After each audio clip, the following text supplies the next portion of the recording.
Hello friend, आप सबका ऑलफील्ड command channel में स्वागत है। और इस वीडियो के ज़रिए आप समझेंगे कि जो एम्पलीफायर होता है 3055 का जो एम्पलीफायर होता है, इस एम्पलीफायर में पावर सप्लाई में देखेंगे कि एक पावर को रेगुलेट करने के लिए पावर ट्रांजिस्टर यूज़ किया जाता है। तो यहाँ देखेंगे कि यहाँ पावर ट्रांजिस्टर यूज़ किया गया है और इस पावर ट्रांजिस्टर के द्वारा पावर को रेगुलेट करते हुए इसके द्वारा रेगुलेटेड सप्लाई जो इस किट में जो प्री एम्पलीफायर और साथ ही साथ जो बेस टेबल का जो सर्किट होता है उसमें उससे रिलेटेड जितने भी ट्रांजिस्टर होते हैं उनको सप्लाई इस ट्रांजिस्टर के द्वारा रेगुलेटेड सप्लाई दी जाती है।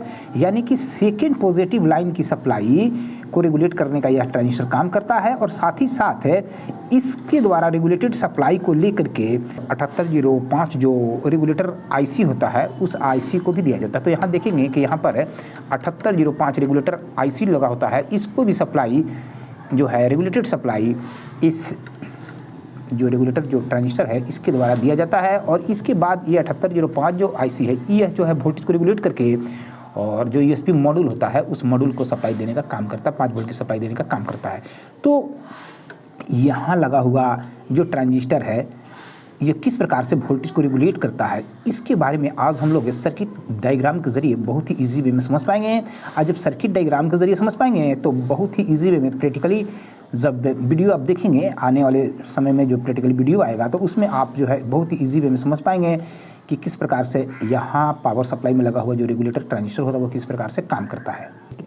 पिछले वीडियो के जरिए हम लोगों ने समझा था कि एम्पलीफायर को 220 वोल्ट एसी पर ऑपरेट कराने के लिए यानी कि 220 वोल्ट एसी पर चलाने के लिए एम्पलीफायर के साथ स्टेप डाउन ट्रांसफार्मर यूज में लाते हैं। और अगर स्टेप डाउन ट्रांसफार्मर का वैल्यू 18018 होगा यानी कि 18018 होगा तो उस स्थिति में जैसे ही ट्रांसफार्मर के प्राइमरी को 220 वोल्ट की एसी देंगे तो उस स्थिति में 18 वोल्ट 0 वोल्ट और 18 वोल्ट यानी कि 18 वोल्ट 0 वोल्ट और 18 वोल्ट एसी की सप्लाई आउट होगी।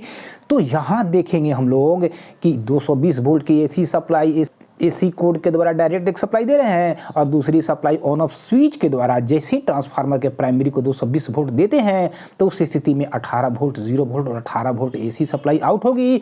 लेकिन जो एम्पलीफायर होता है वो एसी वोल्ट पर नहीं चल करके डीसी वोल्ट पर चलता है यानी कि डीसी वोल्ट पर ऑपरेट होता है।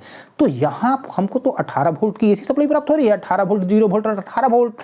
तो उस एसी को डीसी में चेंज करने के लिए बदलने के लिए आगे चल करके हम लोग पहले ही जान चुके हैं कि आगे चल करके 4 डायोड यूज में लाते हैं और जिनके द्वारा यहाँ से आउट होने वाले 18 वोल्ट 0 वोल्ट और 18 वोल्ट एसी को डीसी में बदला जाता है। तो यहाँ हम लोग पहले ही समझ चुके हैं कि अगर इधर डायोड का कैथोड होगा तो उस स्थिति में यहाँ हमको पॉजिटिव सप्लाई प्राप्त होगी और इधर अगर डायोड के एनोड होंगे तो यहाँ हमको निगेटिव सप्लाई प्राप्त होगी। तो यहाँ 18 वोल्ट की पॉजिटिव और यहाँ 18 वोल्ट की निगेटिव सप्लाई प्राप्त होगी, जबकि बीच वाले को ग्राउंड मानते हैं। और हम लोग पहले ही जान चुके हैं कि अगर इस लाइन में और इस लाइन के बीच में अगर सप्लाई चेक करेंगे तो यहाँ पर 18 वोल्ट की पॉजिटिव और यहाँ पर 18 वोल्ट की निगेटिव सप्लाई प्राप्त होगी। ठीक उसी तरीके से अगर ये दोनों लाइन के बीच में सप्लाई चेक करते हैं मल्टीमीटर के द्वारा तो उस स्थिति में यहाँ पर पॉजिटिव और यहाँ पर निगेटिव प्राप्त होगी। यानी कि यहाँ निगेटिव 18 वोल्ट की सप्लाई प्राप्त होती है और यहाँ आपको पॉजिटिव प्राप्त होगी। और यहाँ से निकलने वाला पॉजिटिव यहाँ ग्राउंड और निगेटिव की सप्लाई को आगे चल करके फिल्ट्रेशन करने के लिए आगे चल करके फिल्टर कैपेसिटर यूज में लाते हैं। और जैसे ही यहाँ कैपेसिटर यूज में लाते हैं तो उस स्थिति में यहाँ से निकलने वाला 18 वोल्ट की सप्लाई बूस्ट होकर के लगभग यहाँ पर 25 वोल्ट की सप्लाई हो जाती है। यहाँ पर पॉजिटिव, यहाँ पर ग्राउंड और यहाँ पर निगेटिव आपको लगभग 25 वोल्ट की सप्लाई प्राप्त होगी। कब? जब यहाँ पर कैपेसिटर यूज में लाएंगे तब। और अगर इस एम्पलीफायर में अगर आगे चल करके जो लोड देते हैं अगर लोड नहीं देंगे तो यहाँ का सप्लाई जो है आपको आवश्यकता से अधिक हाई भी हो सकती है। 25 से सप्लाई जो है आवश्यकता से हाई भी हो सकती है। यहाँ पर अगर किसी प्रकार से ज़्यादा अगर लोड अगर प्राप्त होगी तो उस स्थिति में यहाँ की सप्लाई 25 वोल्ट से लो भी हो सकती है। तो कहने का अर्थ ये है कि जब यहाँ कैपेसिटर जब यूज़ करते हैं तो उस स्थिति में यहाँ से आने वाला 18 वोल्ट पॉजिटिव ग्राउंड और निगेटिव की सप्लाई बूस्ट होकर के लगभग 25 वोल्ट की सप्लाई हमको प्राप्त होगी। यहाँ से यहाँ यहाँ से यहाँ 25 वोल्ट पॉजिटिव, यहाँ निगेटिव, और यहाँ से अगर चेक करेंगे तो यहाँ पर 25 वोल्ट पॉजिटिव और यहाँ पर निगेटिव। अगर यहाँ से और यहाँ चेक करेंगे तो लगभग हमको 50 वोल्ट यानी कि 50 वोल्ट की सप्लाई प्राप्त होगी, यहाँ पर निगेटिव और यहाँ पर पॉजिटिव सप्लाई। फिट करने के लिए यहाँ दिख रहे हैं कि 1351 यानी कि 1351 नंबर का रेगुलेटर ट्रांजिस्टर यूज किया गया है। और यहाँ जो ट्रांजिस्टर यूज किया गया है यह एक पावर ट्रांजिस्टर होता है। इस पावर ट्रांजिस्टर में कुल 3 लेग बने होते हैं। तो इसके लिखे हुए भाग को सामने और इसके लेग को जब नीचे करके देखिएगा तो पहला लेग जो है बेस होता है, दूसरा कलेक्टर होता है और तीसरा इमीटर होता है। यानी कि इस ट्रांजिस्टर के लिखे हुए भाग को सामने करेंगे, पाँव को नीचे करेंगे तो पहला बेस, दूसरा कलेक्टर और तीसरा इमीटर। इस ट्रांजिस्टर का यहाँ यूज रेगुलेशन के रूप में किया गया, यानी कि वोल्टेज को रेगुलेट करने के लिए किया गया है। तो यह कैसे काम करता है इसके बारे में बहुत ईजी वे में आज आप समझ पाएंगे। तो देखिए, यहाँ से प्राप्त होने वाली, यहाँ पर से आउट होने वाली 25 वोल्ट की पॉजिटिव सप्लाई जो प्राप्त होगी, यहाँ पॉजिटिव 25 वोल्ट की सप्लाई कब प्राप्त होगी? जब यहाँ पर फिल्टर करने के लिए जैसी कैपेसिटर यूज करते हैं तो ये कैपेसिटर के द्वारा जो है सप्लाई 18 वोल्ट की सप्लाई बूस्ट हो जाएगी और बूस्ट होने की स्थिति में यहाँ पर 25 वोल्ट की सप्लाई प्राप्त होगी। यहाँ से 25 वोल्ट की पॉजिटिव सप्लाई लेकर के ये सप्लाई को लेकर के 1351 ट्रांजिस्टर के कलेक्टर को देते हैं। 1351 जो ट्रांजिस्टर होता है जी, इसका प्रयोग यहाँ रेगुलेशन के रूप में किया गया है। तो जैसे ही यहाँ की सप्लाई लेकर के ट्रांजिस्टर कलेक्टर को दिए तो ये ट्रांजिस्टर में क्या है कि अगर ट्रांजिस्टर के बेस को अगर आप 12 वोल्ट की सप्लाई देंगे तो उस स्थिति में इसके कलेक्टर और इमीटर 12 वोल्ट के अनुपात में सटेंगे और इमीटर से फिक्स आपको 12 वोल्ट की सप्लाई प्राप्त होगी। तो यहाँ पर इसके ट्रांजिस्टर के बेस को 12 वोल्ट देने के लिए, क्योंकि यहाँ तो ट्रांजिस्टर के कलेक्टर को यहाँ से निकलने वाली पॉजिटिव 25 वोल्ट की सप्लाई रहे हैं, तो यहां इसके बेस पर लगभग 12 वोल्ट की सप्लाई देने के लिए, 12 वोल्ट की सप्लाई देने के लिए देखेंगे कि यहां पर एक रजिस्टर यूज में लाया गया। यही 25 वोल्ट के लाइन से एक रजिस्टर के द्वारा यहां इसके बेस को सप्लाई देते हैं।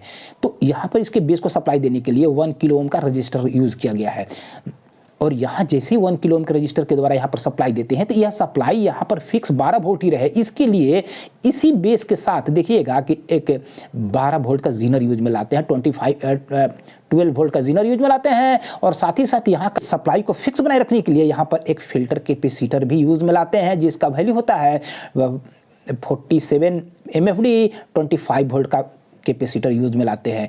तो यहाँ ये सब तीनों कंपोनेंट मिल करके यहाँ पर फिक्स 12 वोल्ट देने का काम करते हैं। तो अगर यहाँ पर 25 वोल्ट मिले और यहाँ पर 12 वोल्ट नहीं मिले तो यही तीनों में से कोई कंपोनेंट की खराबी होगी। तो जैसे ही यहाँ पर जैसे 12 वोल्ट की सप्लाई देंगे तो उस स्थिति में इसके कलेक्टर पर जब दिया जाने वाला 25 वोल्ट की सप्लाई में से मात्र आपको इमीटर से 12 वोल्ट ही की सप्लाई ही आउट होगी। कब?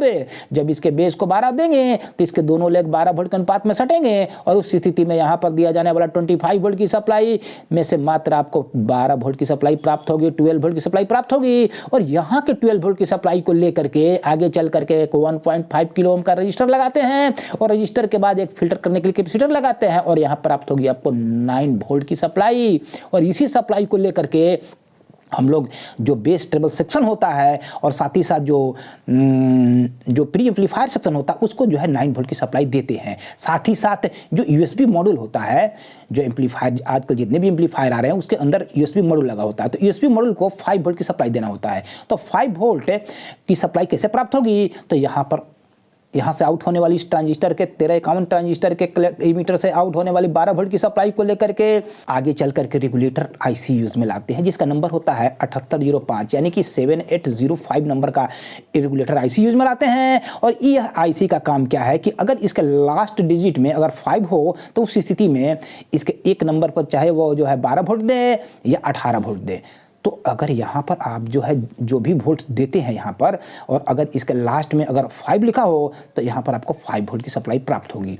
तो यहाँ से आउट होने वाले 12 वोल्ट की सप्लाई को लेकर के इसको देते हैं, कहाँ देते हैं? तो इस रेगुलेटर आईसी को देते हैं। क्यों? क्योंकि यहाँ हमको 5 वोल्ट की जरूरत होती है, क्योंकि यूएसबी मॉड्यूल जो होता है वो 5 वोल्ट पर ही काम करता है। तो यहाँ से आने वाले 12 वोल्ट की सप्लाई को लेकर के रेगुलेटर आईसी को देते हैं और रेगुलेटर आईसी का पिन नंबर जो 2 होता है वो निगेटिव लाइन से अर्थ होता है, जुड़ा होता है। और जैसे ही एक पर देते हैं 12 वोल्ट की सप्लाई तो ये अगर आईसी अगर ओके होगा, सही होगा, तो उस स्थिति में यहाँ पर आपको 5 वोल्ट की सप्लाई प्राप्त होगी और यही 5 वोल्ट की सप्लाई को लेकर के यूएसबी मॉड्यूल को देते हैं। इस प्रकार से यहाँ तक लगे हुए जितने भी कंपोनेंट होते हैं इन कंपोनेंट के जरिए यहाँ से आउट होने वाली 25 वोल्ट की पॉजिटिव और यहाँ से निगेटिव सप्लाई को ये इन कंपोनेंट के द्वारा रेगुलेट करके और 5 वोल्ट की पॉजिटिव और 9 वोल्ट की पॉजिटिव सप्लाई प्राप्त करते हैं, जबकि ग्राउंड जो होता है यानी कि निगेटिव सप्लाई जो है यहाँ से आपको निकल करके प्री एम्पलीफायर को निगेटिव सप्लाई जाएगी और साथ ही साथ जो मॉड्यूल होगा उस मॉड्यूल को भी निगेटिव सप्लाई ये बीच वाला जो ग्राउंड का जो लाइन है इसी लाइन से दिया जाता है। तो थैंक यू वेरी मच जो आपने इस पूरी वीडियो को वॉच किया और आने वाले वीडियो में आप समझ पाएंगे प्रैक्टिकली रूप से। और हम चाहेंगे कि अगर आपने ऑल फील्ड कमांड चैनल को सब्सक्राइब नहीं किया तो सब्सक्राइब करें, अब वीडियो अच्छा लगे तो लाइक करें। धन्यवाद।